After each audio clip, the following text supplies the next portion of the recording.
السلام عليكم ورحمة الله وبركاته. أهلا بيكم. النهاردة جاي أحكي لكم عن كنز حقيقي موجود في مكان سري.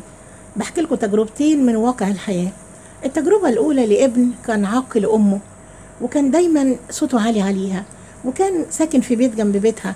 لما كان يجيب فاكهة أو لحمة كان يخبيه منها في هدومه علشان ما تاخدش منه، وبعدين ساعة الغدا يقفل بيته عليه علشان الريحة ما تطلعش أو تخبط أو تدخل.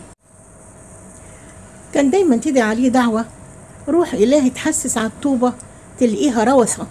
الروثة ده اللي هو فضلات الحيوانات، يعني يتعمي. معنى الدعوة إن هو يتعمي. ولفت الأيام يا ولاد وراحت وجت، وبعدين سبحانك يا رب الدعوة اتحققت. في يوم من الأيام كبر الراجل وكبر ولاده وأصابه العمى، لا يدري من أو ما حوله، لدرجة إن هو كان بينده على أولاده واحد واحد، وكان عنده ما شاء الله صبيان وبنات. يا فلان، محدش يرد. يا فلان، يا ابن رد، أنا سامع رجليك. فعلا كانوا بيمشوا على أطراف صوابعهم علشان محدش يرد عليه. وبعدين في يوم من الأيام الراجل ده جنب إن هو بقى كفيف، بقى مريض مش قادر، وجسمه زاد جدا جدا. وكانت مرات ابنه هي اللي بتتولى رعايته وتنظيفه. كانت تحلف لجيرانها ان الراجل ده تحت جسمه دود في السرير، وكان لما تحميه تقريبا كان هو الجزام، وزوجة ابنه مش قادرة تحدد. كان بيقع أجزاء من جسمه لحم في المكان اللي هو بيستحمى فيه. وشاف ألوان من العذاب وتوفاه الله وهو يتألم ويئن، لا استمتع بولاده ولا بفلوسه ولا بصحته، مع العلم ان الراجل ده كان غني وكان عنده ثروة كويسة جدا.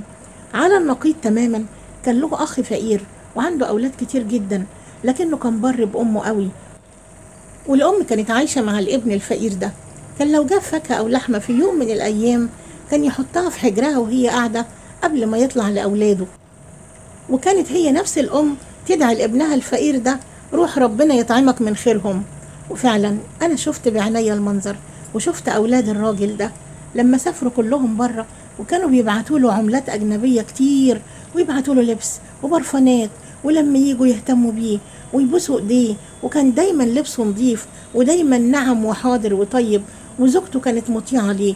على النقيض تماما التاني كانت زوجته يعني ما كانش بينهم وفاق أبدا أبدا. وفعلا ابن البر ده شاف نتيجة بره، وشاف سعادة وغنى وطاعة من أولاده، وميت وهو كريم. وأنا فعلا شفت الراجل ده وهو ميت، ما شاء الله على جمال وجهه وعلى بياض وجهه. سبحانك يا رب، البر لا يبلى والديان لا يموت. إذا ماتت الأم نادى مناد من السماء: يا ابن آدم، ماتت التي كنا نكرمك من أجلها، فاعمل صالحا نكرمك من أجله. وإذا كان أكبر الكبائر هو الشرك بالله، ده رقم واحد، فرقم 2 بعدها على طول عقوق الوالدين. الدكتور عمر عبد الكافي بيقول: إذا تمعر وجهك في وجه أبيك فهو عقوق. يعني مجرد ان وشك يتغير او نبرة صوتك تتغير او تقفلي وشك من كلام امك ولا ابوك يقولوه ومش عاجبك الكلام، فده درجة من درجات العقوق اللي هتحاسبي عليها. والسلام عليكم ورحمة الله وبركاته.